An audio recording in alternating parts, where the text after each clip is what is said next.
Hi everyone, আসসালামু আলাইকুম। আজ আপনাদের সাথে শেয়ার করছি মজাদার ও ঘরোয়া স্টাইলে তৈরি করা ডিম আলুর চপ। প্রথমে ডিমগুলো সিদ্ধ করে নিয়ে মাছ বরাবর কেটে নিন। আলু সিদ্ধ করে ম্যাশ করে নিন। এর সাথে কাঁচামরিচ কুচি, পেঁয়াজ কুচি, লবণ, কর্নফ্লাওয়ার ও চাট মশলা দিয়ে ভালোভাবে হাত দিয়ে মেখে নিন। এবার আলু মাখা থেকে পরিমাণ মতো নিয়ে অর্ধেক কাটা ডিমের চারপাশে লাগিয়ে ডিমের আকার গোল গোল করে নিন। অন্য একটি পাত্রে বেসন, ময়দা, লবণ, ধনিয়া গুঁড়া, জিরা গুঁড়া, মরিচের গুঁড়া মিশিয়ে পানি দিয়ে ঘন ব্যাটার তৈরি করুন। তৈরি করা ডিম আলুর চপ ব্যাটারের মধ্যে ডুবিয়ে গরম তেলে মাঝারি আঁচে সোনালি করে ভেজে নিন।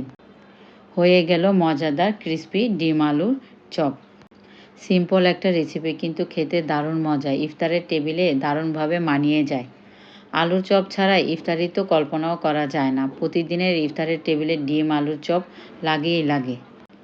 সস বা চাটনির সাথে পরিবেশন করুন আর উপভোগ করুন ঘরোয়া স্বাদের দারুণ নাস্তা। আমার এই রেসিপিটি কেমন লাগলো অবশ্যই জানাবেন।